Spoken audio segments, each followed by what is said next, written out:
आज हम लोग पढ़ेंगे लॉ ऑफ मोशन का न्यूमेरिकल पोर्शन।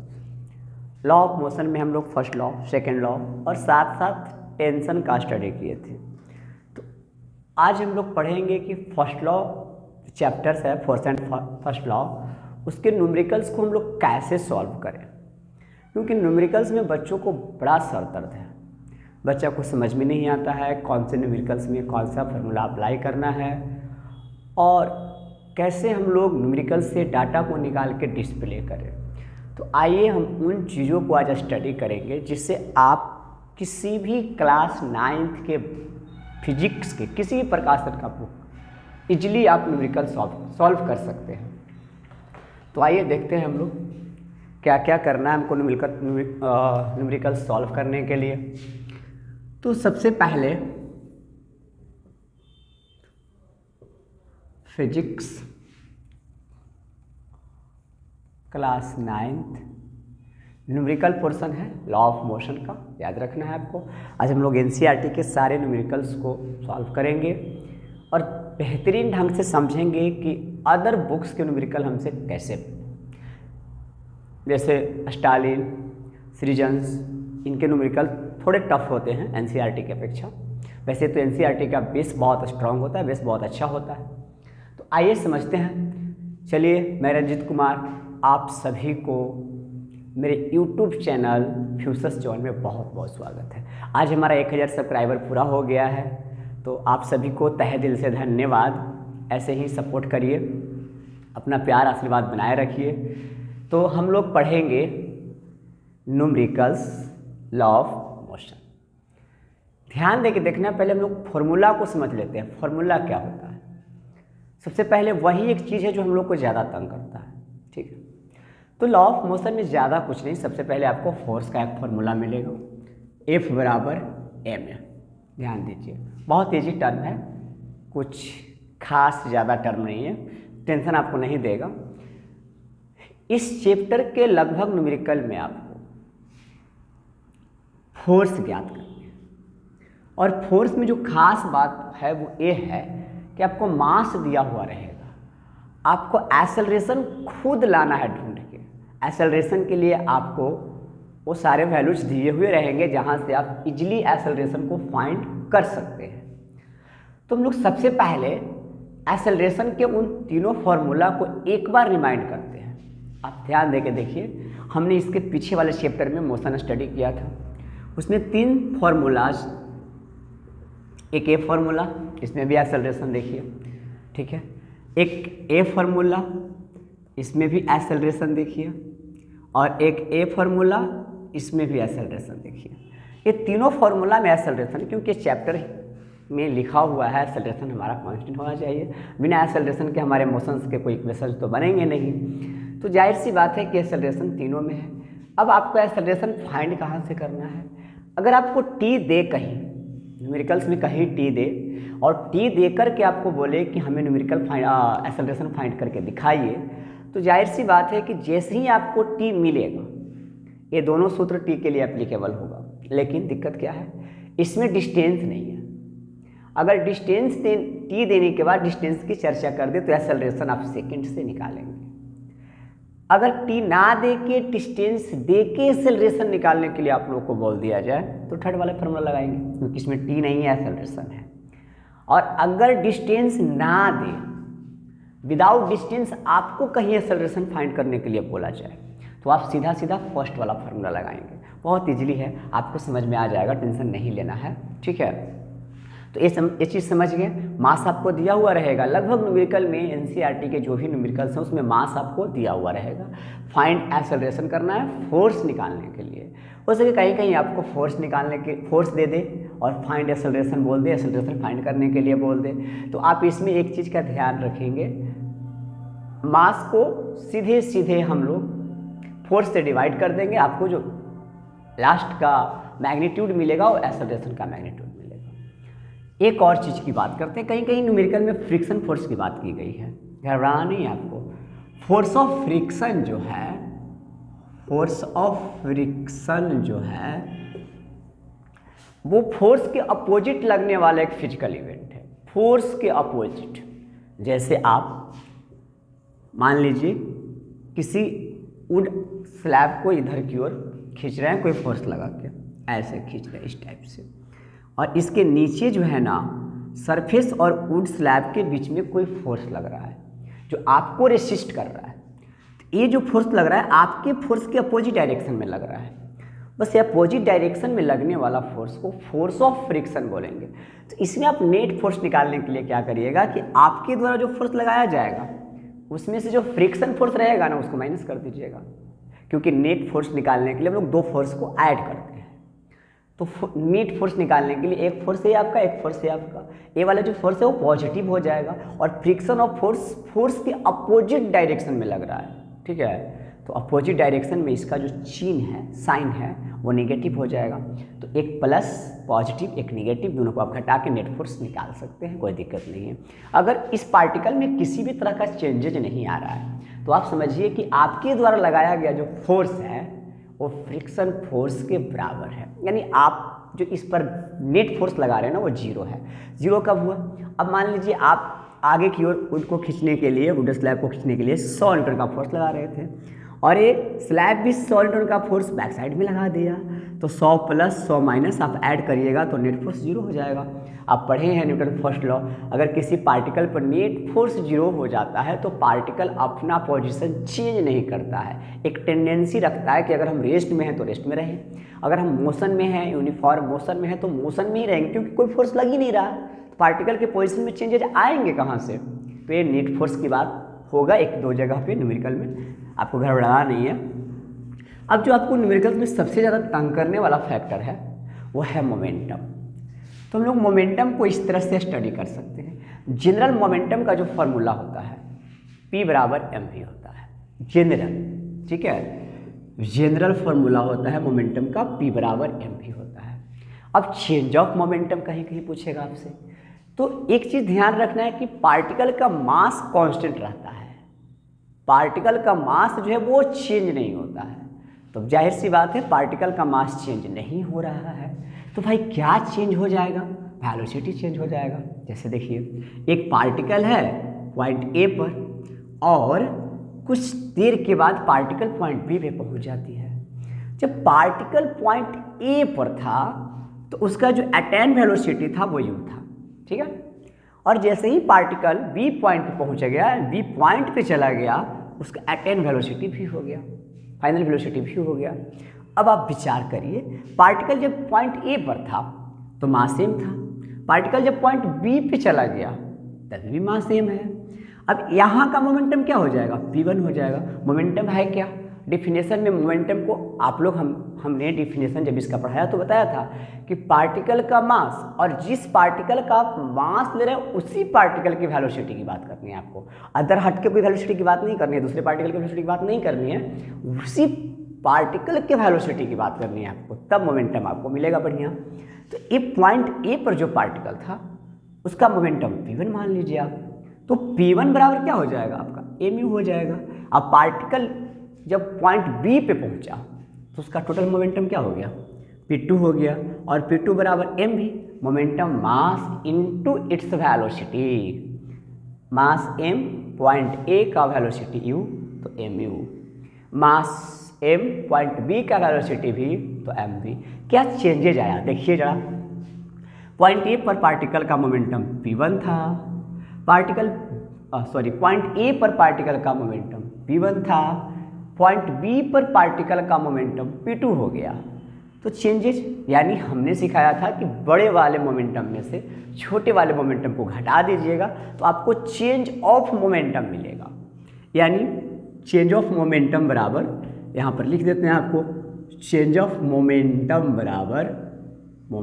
बराबर big momentum minus small momentum. Big momentum मतलब जो फाइनल मोमेंटम है माइनस स्मॉल मोमेंटम जो इनिशियल मोमेंटम है। अब आप चेंज ऑफ मोमेंटम जब निकालेंगे तो P बराबर क्या लिखेंगे? P2 minus P1।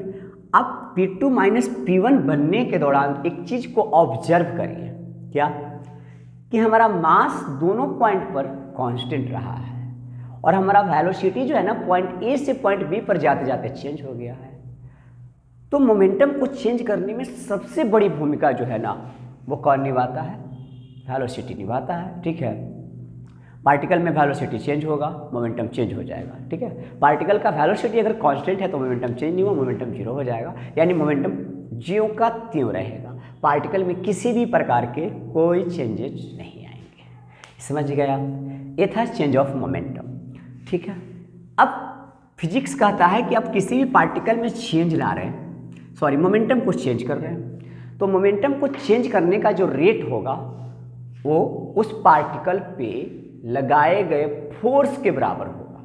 देखिए जरा, F बराबर डेल पी बटे टी।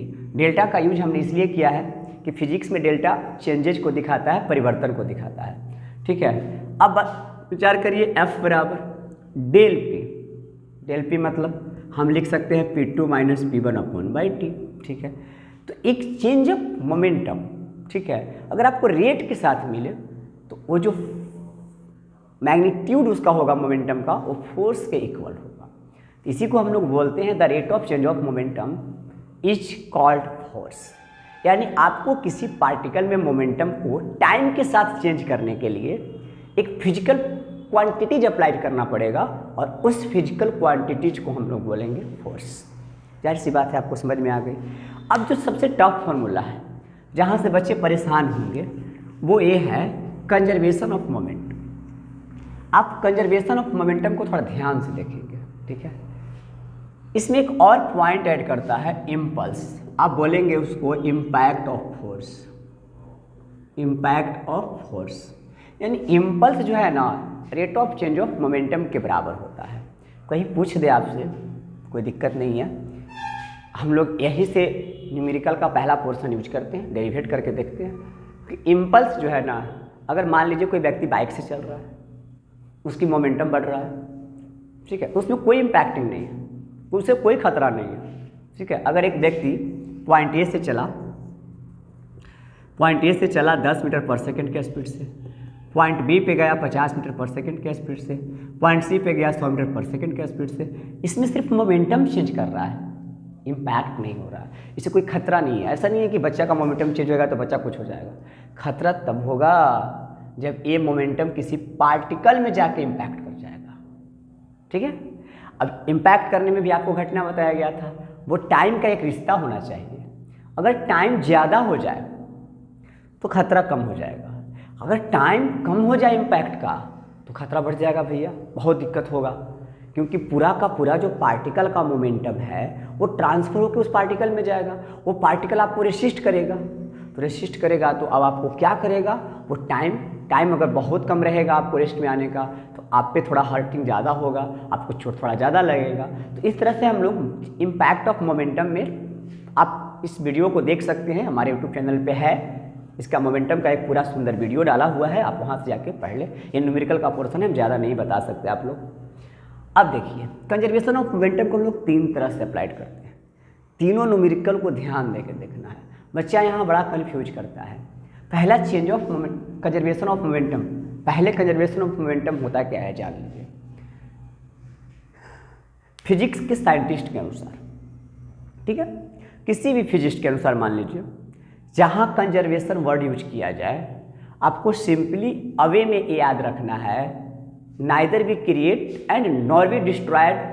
ठीक है, आप जिस फिजिकल क्वांटिटी में कंजर्वेशन वर्ड को ऐड करेंगे वो फिजिकल क्वांटिटी ना तो क्रिएट होगा और ना डिस्ट्रॉयड होगा, सिर्फ ट्रांसफर हो सकता है एक पार्टिकल से दूसरे पार्टिकल में। अब हमने कंजर्वेशन ऑफ मोमेंटम गलती से बोल दिया, अब गलती से बोल दिया तो भैया लिखना पड़ेगा आपको कि momentum is the neither be create nor be destroyed.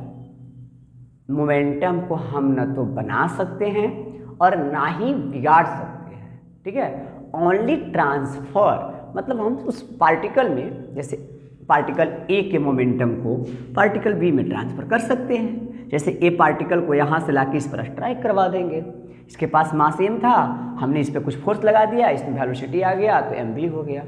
अब ए वाले पार्टिकल का मोमेंटम इसमें चला जाएगा, तो ये ट्रांसफ़र हुआ ना कि क्रिएट हुआ, तो हम एक पार्टिकल के मोमेंटम को दूसरे पार्टिकल में ट्रांसफ़र कर सकते हैं, ठीक है, ना कि हम उसे क्रिएट और डिस्ट्रॉयड कर सकते हैं।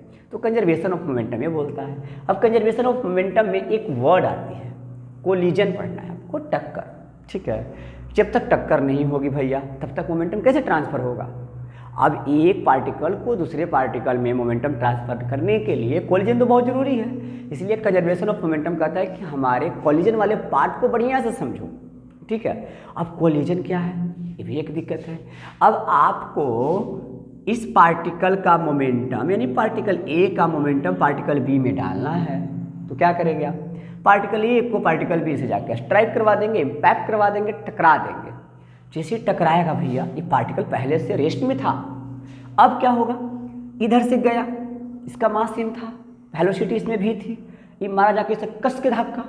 अब धक्का मारने के बाद क्या हुआ, इसका जो मोमेंटम था बेचारा बी में चला गया, ठीक है। अब कारणवश बेचारा बिना चाहते हुए बी भी मोशन में आ गया, क्योंकि ट्रांसफ़र मोमेंटम ट्रांसफ़र हुआ तो मोमेंटम इसमें गया, मोमेंटम गया तो मास तो था ही पहले से, अब इसका भी मास यहाँ जाके ऐड हो गया और इसका एक नया वेलोसिटी बना, चेंजेज वेलोसिटी बोल सकते हैं उसको, ठीक है, लेकिन वेलोसिटी तो बना, तो इसमें भी वेलोसिटी आ गया, तो मास और वेलोसिटी दोनों आ गया, तो मोमेंटम बन गई।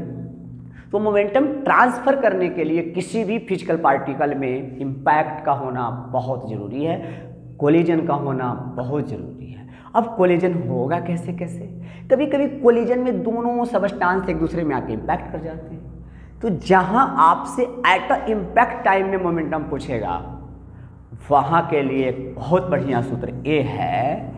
अब आप विचार करिए, एट अ टाइम मतलब जिस टाइम में मोमेंटम हुआ इम्पैक्ट हुआ, उस टाइम में अगर मोमेंटम का ट्रांसफॉर्मेशन में वेलोसिटी आपसे पूछ दिया जाए तो भैया क्या लिखना है आपको, एक पार्टिकल ए था, पार्टिकल बी था, ठीक है।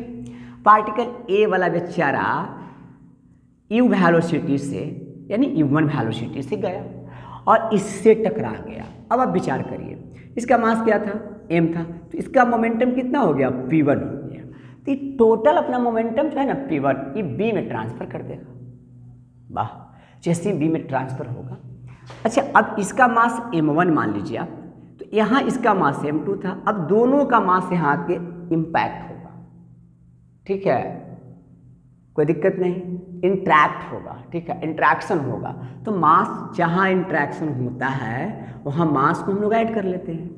अब जाहिर सी बात थी, पार्टिकल अकेला था, जाके इससे टकराया तो कुछ वेलोसिटी तो लॉस होगा ना, तो जो वेलोसिटी था वही वेलोसिटी को थोड़ी मिलेगा, कुछ वेलोसिटी लॉस हो जाएगा, तो जो कुछ वेलोसिटी लॉस होगा उसको आप भी मान लेंगे।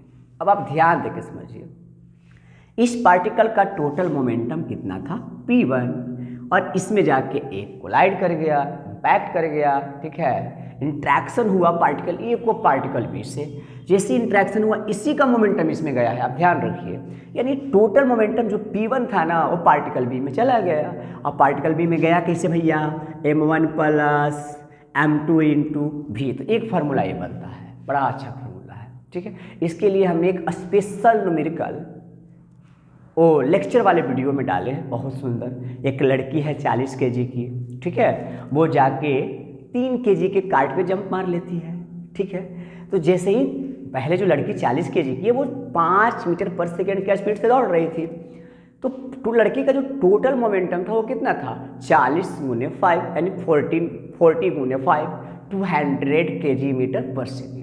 अब इस लड़की का टोटल मोमेंटम जैसे कार्ट पे कूदेगी इसी का मोमेंटम इसमें ट्रांसफ़र होगा, तो भैया इसका मोमेंटम इसमें ट्रांसफ़र हो गया।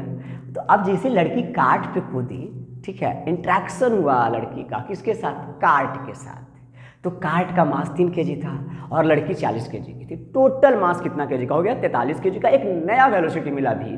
तो हम लोग जो गर्ल का टोटल मोमेंटम था ना वो कंपेयर कर लेंगे कार्ट के मोमेंटम से, लेकिन कार्ट के मोमेंटम लेते समय with the mass of girl, यानी लड़की का मास भी आपको लेना बहुत ज़रूरी है भैया, नहीं लीजिएगा मोमेंटम कंजर्वेशन का रूल गलत हो जाएगा। इसलिए कंजर्वेशन ऑफ मोमेंटम बोलता है कि हम ना बनेंगे ना बिगड़ेंगे, हम सिर्फ ट्रांसफ़र होंगे।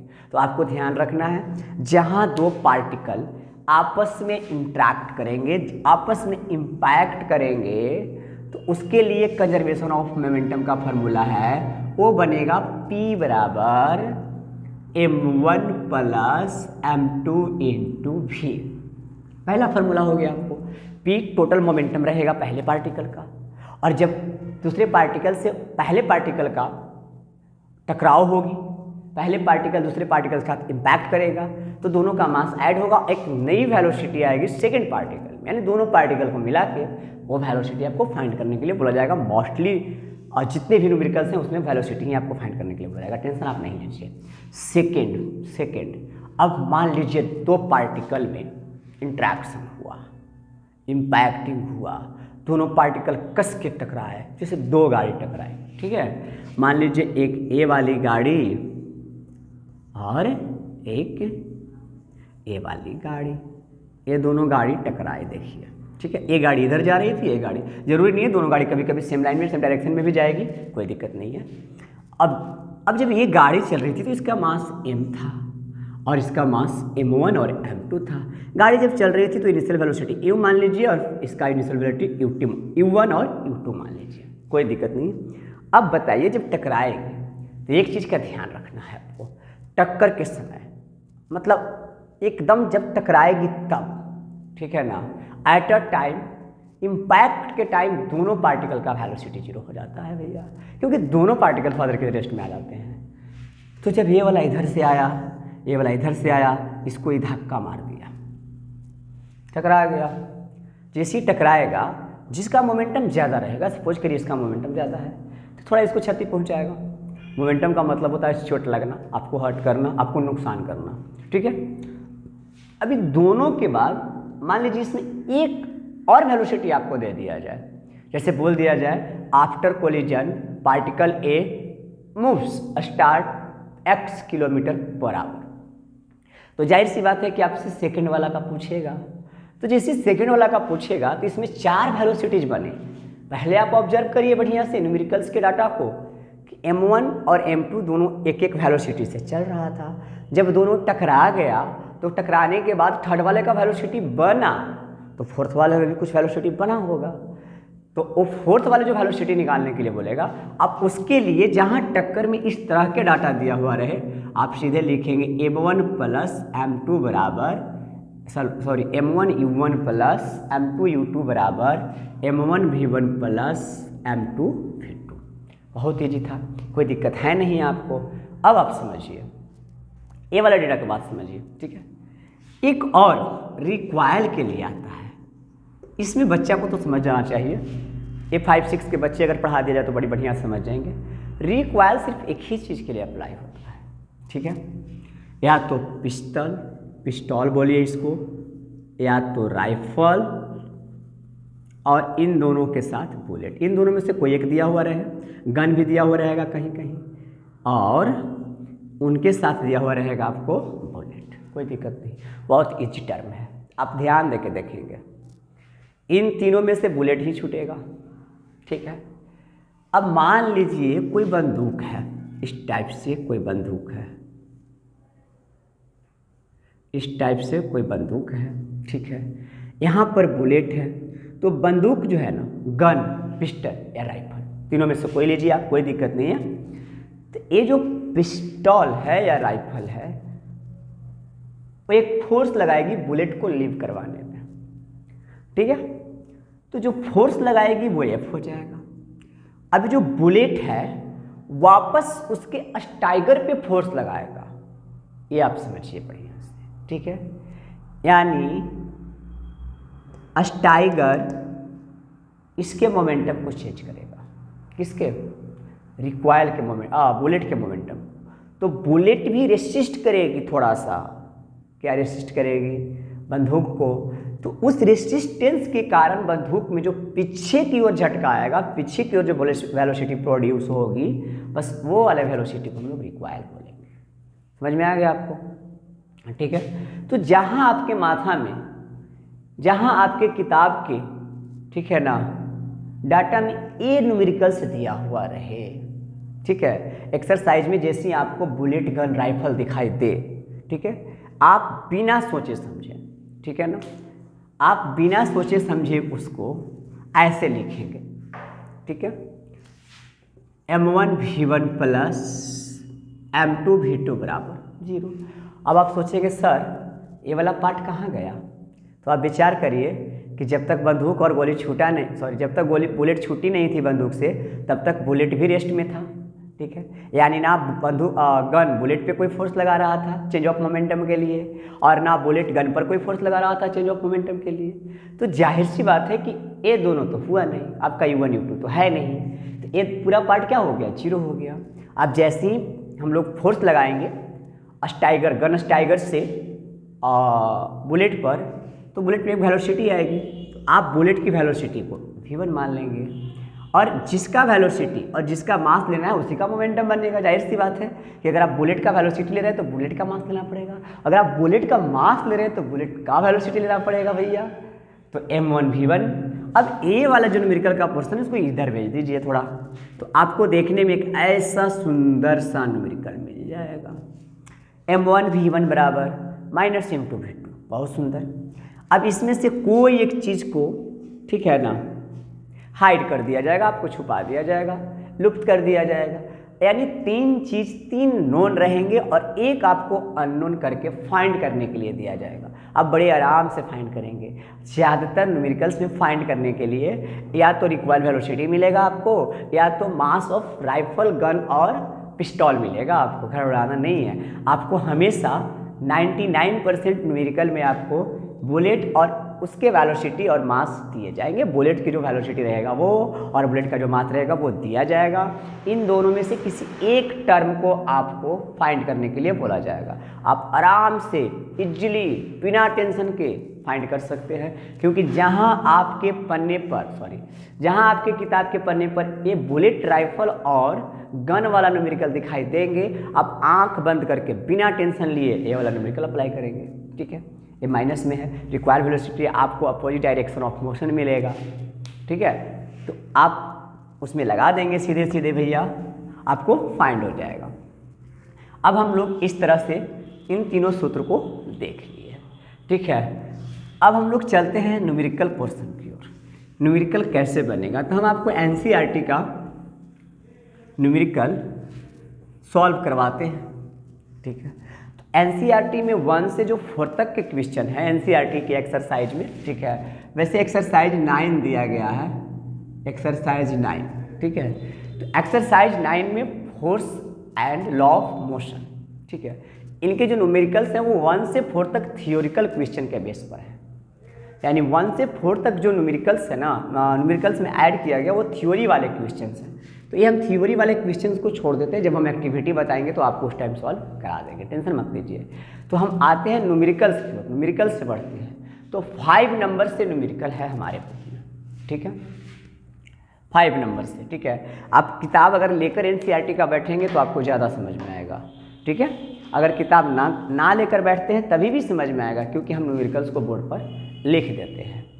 तो आइए हम लोग देखते हैं न्यूमेरिकल्स को। अब हमारे हाथ में एनसीईआरटी का बुक आ गया है। तो सबसे पहले हम लोग देखेंगे एनसीईआरटी एक्सरसाइज क्वेश्चंस। चलो भैया एनसीईआरटी चलिए, क्वेश्चन ये है 5 नंबर से।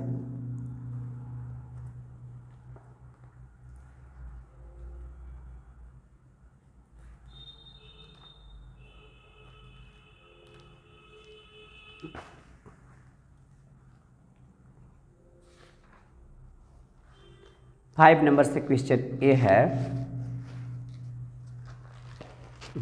सीधा हो भाई, कि एक ट्रक, देखिए 5 नंबर न्यूमेरिकल में आपको फोर्स निकालने के लिए बोला जाएगा। एक ट्रक है, ठीक है, जो हिल डाउन एरिया से रोल कर रहा है, मतलब नीचे की ओर ढल रहा है, ठीक है ना। ट्रक का मास दिया हुआ है 7,000 kg, 7 टन। 1 टन में हम लोग 1,000 kg लेते हैं। और जब ट्रक डाउन हिल एरिया से ढलना शुरू करती है, रोल करना शुरू करती है, तो उसका इनिशियल वेलोसिटी 0 है, ठीक है। और बोला गया कि ट्रक 20 सेकेंड में, यानी 20 सेकेंड में 400 मीटर की डिस्टेंस कवर करती है, ठीक है ना। टोटल डिस्टेंस जो कवर करती है ट्रक इन 20 सेकेंड में 400 मीटर करती है। तो आप इजीली समझिए, ए नहीं दिया हुआ है, हमको एफ फाइंड करने के लिए बोला गया है, ठीक है।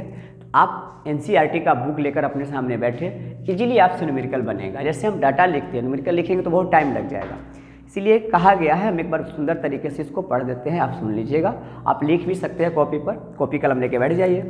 अ ट्रक स्टार्ट्स फ्रॉम रेस्ट, विचार करिए, ट्रक स्टार्ट्स फ्रॉम रेस्ट, यानी जो ट्रक स्टार्ट हुआ है चलने के लिए वो रेस्ट से हुआ है।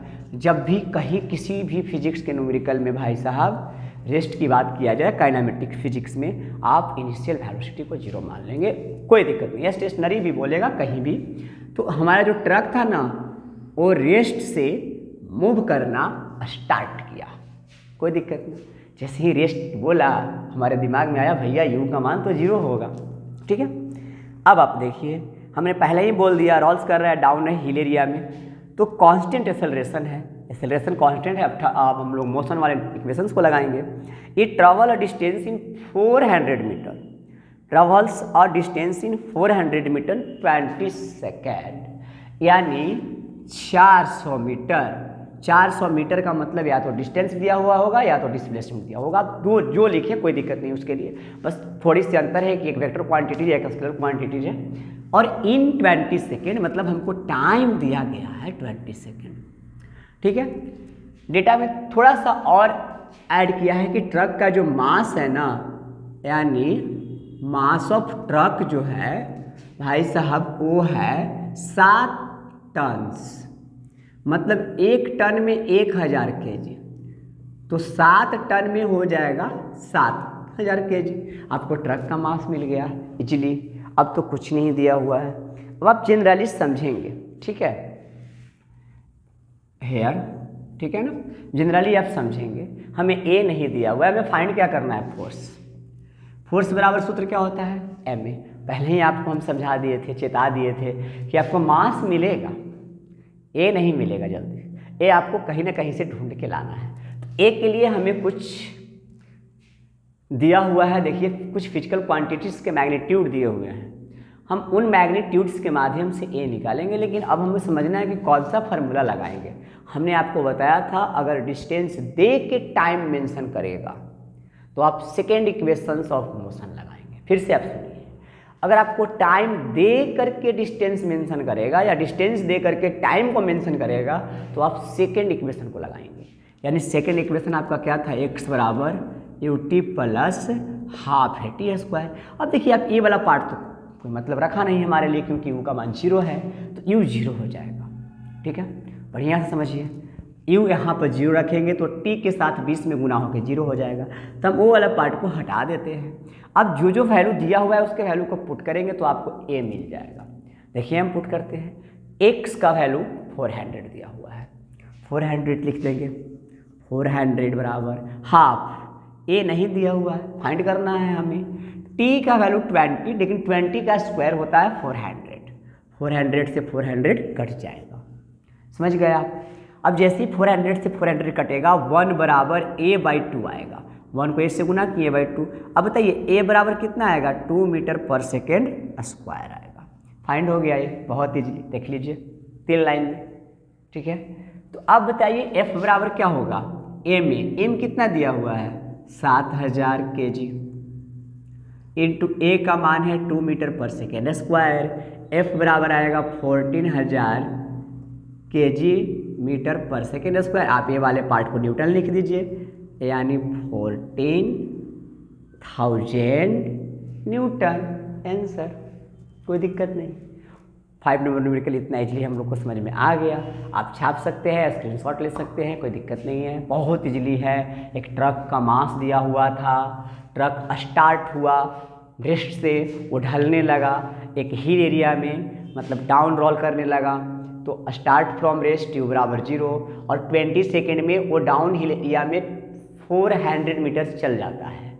तो हमने t 20 a और a का वैल्यू फाइंड किया, 2 आया, ठीक है। यानी एक्सेलरेशन इन जो ट्रक है, ट्रक में जो एक्सेलरेशन है वो 2 metre per second square create हुआ है, प्रोड्यूस हुआ है। तो फोर्स कितना लगेगा, मास इंटू एक्सेलरेशन 7000 kg गुने 2 मीटर पर सेकेंड स्क्वायर। 7 को 2 से गुना करेंगे 14000 kg metre per second square को हम लोग न्यूटन मान लेते हैं, न्यूटन हो गया। अब आपको समझ में आ गया होगा, ठीक है। अब आप 6 नंबर न्यूमेरिकल देखेंगे, ठीक है ना। 6 नंबर न्यूमेरिकल कुछ इसी तरह से 6 नंबर भी है, हम लोग बारी बारी से समझेंगे। आई होप आपको बेटर समझ में आएगा, बहुत बढ़िया समझ में आएगा। 6 नंबर में कहा गया है a stone 1 kg, a stone of 1 kg thrown with a velocity 20 metre per second frozen surface lake come to the rest after travelling 50 metre. ठीक है, आप समझेंगे बढ़िया से। करा है कि एक kg के पत्थर को हम लोग, ठीक है ना, हॉरिजेंटली फेंकते हैं, ठीक है, मतलब ऐसे फेंकते हैं, जैसे देखिए आप इस तरह से फेंकते हैं, मतलब हॉरिजेंटली मतलब इस तरह से फेंकते हैं। ये वाला बॉल है, इसको ऐसे आगे की ओर फेंक दिए। हम लोग जो बॉल फेंक रहे हैं एक आइस के सरफेस पर फेंक रहे हैं, ठीक है, आइस के सरफेस पर फेंक रहे हैं। और फेंकते समय एक ध्यान देने वाली बात है कि जो इसका मास है वो 1 kg है, ठीक है, और velocity 20 metre per second come to the rest, rest में आने से पहले वो 50 मीटर का डिस्टेंस कवर करता है। मान लीजिए आपने यहाँ से पत्थर को फेंका, तो यहाँ से पत्थर को फेंका तो आपका वेलोसिटी 20 मीटर पर सेकेंड रहा होगा ये आइस सरफेस पे। आप सपोज करिए कि पॉइंट बी पर, यानी पॉइंट ए से फेंकने के बाद पॉइंट बी पर बॉल आई, तो पॉइंट बी पर आने में बॉल को 50 मीटर डिस्टेंस कवर करना पड़ा, लेकिन इसके यानी आइस के सरफेस में कुछ फ्रिक्शन फोर्स है, समझ गए ना आप। उस फ्रिक्शन फोर्स के कारण बॉल यहाँ पे जाके स्टॉप कर जाता है। अरे भाई लास्ट में स्टॉप किया, इसलिए भी का मान क्या हो जाएगा 0। इनिशियली स्टार्ट रेस्ट यू 0 और after travelling distance come to the rest particle का भी 0। अगर पार्टिकल कुछ डिस्टेंस कवर करने के बाद अपना वेलोसिटी रुक जाती है तो उसका फाइनल वेलोसिटी 0 हो जाता है। और अगर particle start from rest, rest से चलना शुरू करती है तो यू 0 हो जाता है। अब देखिए सारे चीज़ हमारे डेटा सामने है। सबसे पहले हम मेंशन करेंगे स्टोन का जो मास है वो 1 kg है, ठीक है यार, मास ऑफ स्टोन 1 kg, दिक्कत नहीं ना। और फिर देखिए चलना कहाँ से शुरू किया है 20 मीटर पर सेकेंड से, तो यू आपका 20 मीटर पर सेकेंड हो जाएगा। कहाँ तक गया, पॉइंट बी तक गया, और पॉइंट बी पर जो वेलोसिटी था वो 0 मीटर पर सेकेंड हो गया। जाहिर सी बात है आपको एक्सेलरेशन नेगेटिव मिलेगा, क्योंकि अब आपका जो फोर्स लग रहा है ना वो अपोजिट डायरेक्शन ऑफ मोशन लग रहा है, यानी बॉल के अपोजिट डायरेक्शन में कोई एक फोर्स लग रहा है, तब नहीं इसको रोक दिया, बॉल स्टॉप हो गया। इसका मतलब क्या है, कोई ना कोई फिजिकल क्वांटिटीज बॉल को रेसिस्ट किया। किसमें किया, मोशन के लिए किया, ठीक है। अब देखिए इसके बाद आपको एक और चीज़ दिया गया है x, कितना मीटर 50 मीटर। अब आप ज़रा ध्यान से ऊपर दिए गए फिजिकल क्वांटिटीज के मैग्नीट्यूड को रीड करिए। तो रीड करेंगे तो आपको इसमें टाइम नहीं मिलेगा। हमने क्या कहा था, अगर डिस्टेंस देकर टाइम मेंशन ना करें, सबसे बड़ी चीज़ है, तो आप थर्ड इक्वेशन ऑफ मोशन लगाएं। टाइम मेंशन नहीं, थर्ड इक्वेशन ऑफ मोशन लगा देते हैं। ये है भैया थर्ड इक्वेशन ऑफ मोशन। आप पढ़े होंगे, नहीं पढ़े होंगे तो हमारे वीडियो में जाइए और थर्ड इक्वेशन ऑफ मोशन को बढ़िया से स्टडी कीजिए, ठीक है ना, विद डेरिवेशन करके, डेरिवेशन के साथ, ठीक है। अब आप देखिए बी का वैल्यू 0 हो जाएगा। यू कितना दिया हुआ है भैया 20 दिया हुआ है।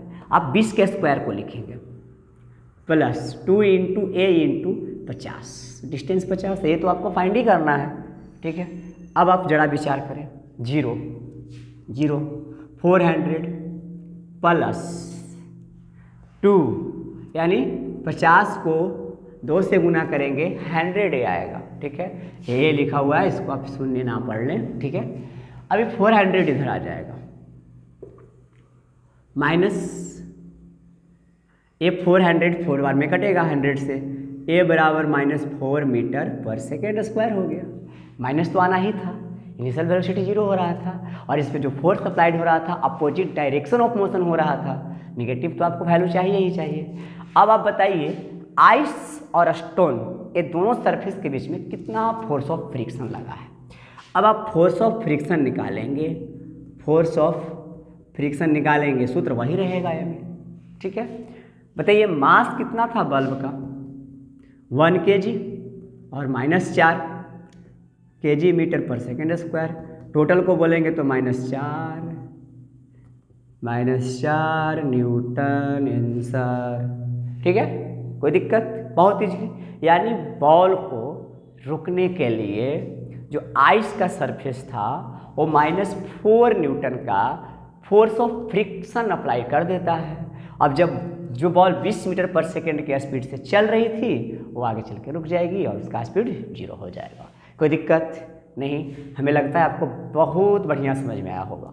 ठीक है, देख लीजिए एक बार बढ़िया से, छाप लीजिए, स्क्रीनशॉट ले लीजिए। आगे हम लोग बढ़ते हैं 6 के बाद न्यूमेरिकल नंबर 7। बड़ा इंटरेस्टेड न्यूमेरिकल है 7 नंबर। ये दोनों में आपको फोर्स ज्ञात करने के लिए दिखाया गया, बस दोनों में ए को हटा दिया गया था। ए फाइंड करना सीख जाइए, फोर्स निकालना आप सीख जाइएगा। ठीक है, जहाँ तक हमारा आइडिया है। ठीक है ना, अब आप देखिए 7 नंबर न्यूमेरिकल में। 7 नंबर न्यूमेरिकल तो बड़ा रोचक है। बस फोर्स ऑफ फ्रिक्शन आपको हमने पहले ही बता दिया था नेट फोर्स निकालने के लिए। तो सबसे पहले इसमें पता है क्या दिया गया है, 800 kg का एक इंजन है भैया। फिगर समझो, बड़ा अच्छा है। ए मान लो ट्रेन का इंजन कितना kg का, m बराबर 8000 kg, सॉरी 800 kg नहीं, 8000 kg का है। ठीक है, और इंजन के पीछे 5 डिब्बे, 5 डिब्बे देख लीजिए।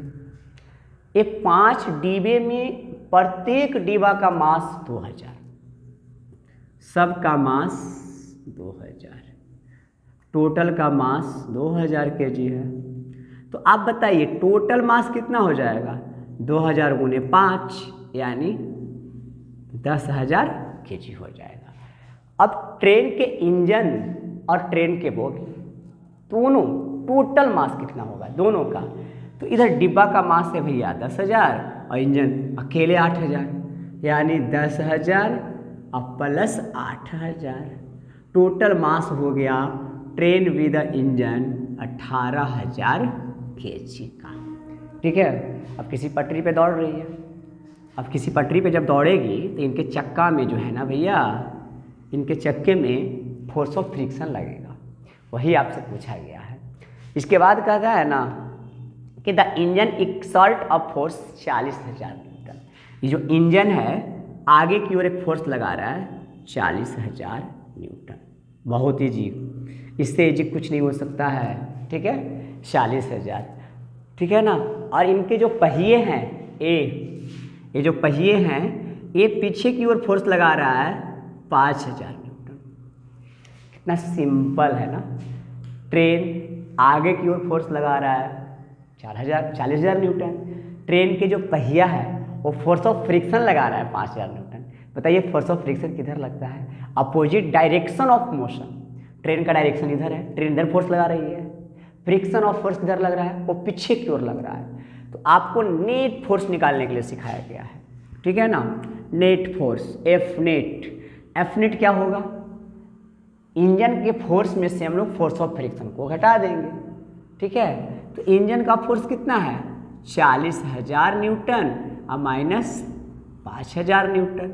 अब बताइए ट्रेन पर जो टोटल फोर्स है वो कितना न्यूटन अप्लाइड हो रहा है, 35,000 न्यूटन। ये आपका आंसर हो गया। बताइए कोई दम है। एनसीईआरटी के न्यूमेरिकल बच्चों को एक बेस देने के लिए बनाया जाता है ताकि बच्चा हर बेस के न्यूमेरिकल को इजीली सॉल्व कर सके। ठीक है, अब आप देखिए फोर्स ऑफ फ्रिक्शन कितना, 5,000 न्यूटन था, फोर्स कितना था 40,000, बस फोर्स ऑफ फ्रिक्शन को हम लोग एफ नेट निकालने के लिए घटा दिए क्योंकि अपोजिट डायरेक्शन ऑफ मोशन था। 35,000 न्यूटन आपका फोर्स आ गया। ये 35 लिखा हुआ है भैया, 38 मत समझ लेना। ठीक है, अब आप एक चीज़ का और ध्यान रखें, पूछा गया है सेकेंड, इसमें 2 पार्ट्स ऑफ न्यूमेरिकल है। सेकेंड में पूछा गया है the acceleration of the train. ठीक है, ट्रेन का एक्सेलरेशन क्या होगा, बड़ा दिक्कत है। फोर्स निकल गया, ट्रेन का टोटल मास देख लीजिए कितना दिया हुआ है, इंजन 8,000 का, बॉगी 10,000, 18,000 kg। अब आप क्या पढ़े हैं, एफ बराबर आप एम में पढ़े हैं। एफ आपने कितना लाया सॉल्व करके 35,000, एम कितना है 18,000 और इनटू ए। फिगर थोड़ा सा मिटा रहे हैं, आप फिगर को ध्यान से देखेंगे, ये न्यूमेरिकल बस फिगर पर ही था, ठीक है। अब आप यहाँ से अगर ए फाइंड करेंगे तो वो हो जाएगा 35,000 अपॉन 18,000, ये पूरा पार्ट कटेगा। ए बराबर 35/18 1 पॉइंट समथिंग यानी 1.9 मीटर पर सेकेंड स्क्वायर का एक्सेलरेशन प्रोड्यूस करेगी कौन? ट्रेन। हो गया, कोई दिक्कत है नहीं आपको, बहुत बढ़िया समझ में आया होगा, ऐसा हमें लग रहा है। आप टेंशन ना लें, आपको और बेटर समझ में आएगा। ये आपका जो न्यूमेरिकल था वो 7 नंबर था, ठीक है। इसके बाद देखिए, आप ध्यान देखिए, इसके बाद ए है 8 नंबर। 8 नंबर का तो कुछ कहना ही नहीं है, ठीक है, बहुत ईजी। 8 नंबर में आपको क्या करना है, एक ऑटोमोबाइल व्हीकल्स दिया है और उसका मास 1500 kg दिया है। 1500 kg मतलब 1500 kg दिया है। What must be the force between vehicle and road? आपको फिर से फ्रिक्शन ऑफ फोर्स निकालने के लिए बोला है, क्योंकि ये बोल रहा है कि रोड और वो ऑटोमोबाइल्स के पहिए के बीच का फोर्स ज्ञात करिए। तो दो सरफेस के बीच में जो फोर्स लगता है ना, उसको कॉन्टैक्ट फोर्स बोलते हैं, और एक अपोजिट डायरेक्शन और एक ड्यू टू डायरेक्शन लगता है, उसको हम लोग फोर्स ऑफ फ्रिक्शन बोलते हैं। तो बस इसमें दो चीज़ दिया हुआ है, एक मास दिया हुआ है और एक एक्सेलरेशन दिया हुआ है, ठीक है। तो सबसे पहले मास ऑफ ऑटोमोबाइल्स, ठीक है, आप डेटा को बढ़िया से लिखेंगे, जो भी इसमें मैग्नीट्यूड दिया हुआ है फिजिकल क्वांटिटीज का, आप उसको यूनिट के माध्यम से आराम से बोर्ड पे या कॉपी पे या आपका जो प्लेन होगा अवेलेबल उस पर आप डिस्प्ले करेंगे। तो मास ऑफ ऑटोमोबाइल दिया हुआ है कितना, 1500 kg, देखिए लिख दिए हम लोग। यानी ऑटोमोबाइल का जो मास है, ऑटोमोबाइल का मास जो है वो 1500 kg है, और कितना एक्सेलरेशन प्रोड्यूस करता है, नेगेटिव एक्सेलरेशन प्रोड्यूस करता है 1.7 मीटर पर सेकेंड स्क्वायर। कभी कभी इसको नेगेटिव ना बोल के आप रिटार्डेशन बोलिएगा, ठीक है, कुछ दिक्कत नहीं। आप रिटार्डेशन का मतलब ही नेगेटिव ही समझेंगे और एक्सेलरेशन का मतलब ही नेगेटिव ही समझेंगे। नेगेटिव एक्सेलरेशन बोलने से बढ़िया है आप रिटार्डेशन बोल दीजिए।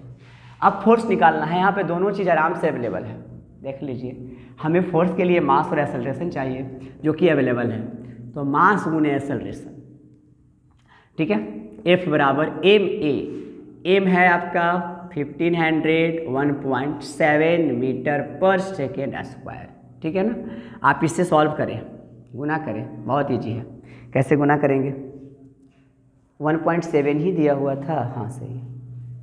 आप इसे गुना करें 15 को 17 से, 15 दहाँ 150 और 15 सत्ते 105,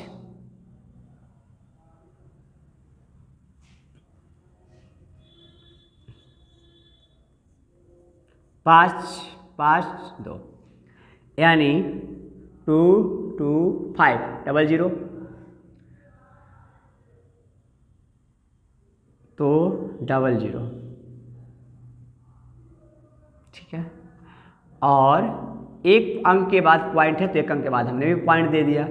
एक केजी था, लास्ट में गलत यूनिट लिखा हुआ है, और इसको हम लोग लिखते हैं न्यूटन, यानी F बराबर 2.25 गुने 10 के power 3 Newton negative force applied होगा, याद रखिएगा, क्योंकि हमने ए का मान निगेटिव लिया है, ठीक है। तो इस तरह से हम लोग आराम से 8 नंबर न्यूमेरिकल था आपका, ठीक है।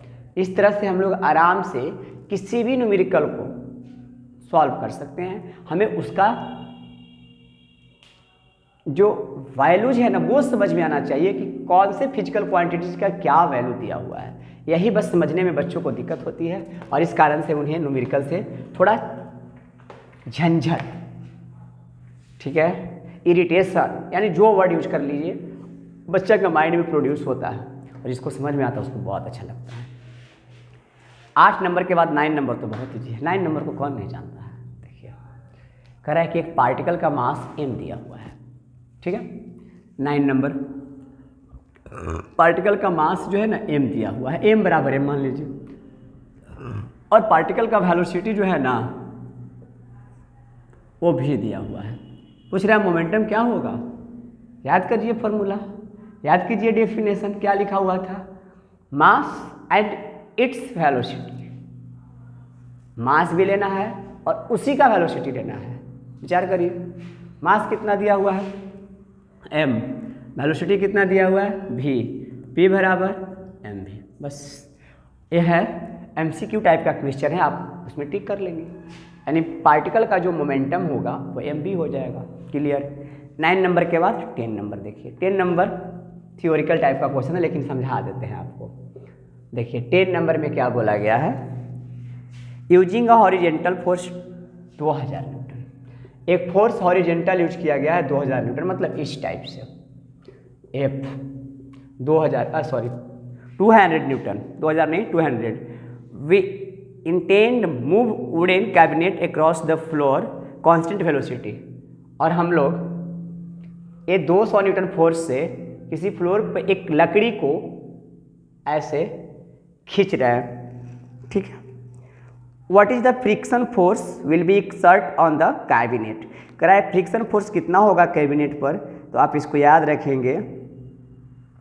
Friction force wooden cabinet move across the floor constant velocity, net force acting is 0, आप जानते ही हैं। अब मान लीजिए ये फोर्स आगे लग रहा है, वुडन भी इस पर कोई फोर्स लगा रहा होगा, आप नेट फोर्स का देखिए, आप F नेट बराबर क्या पढ़े हैं, F1 प्लस F2 बराबर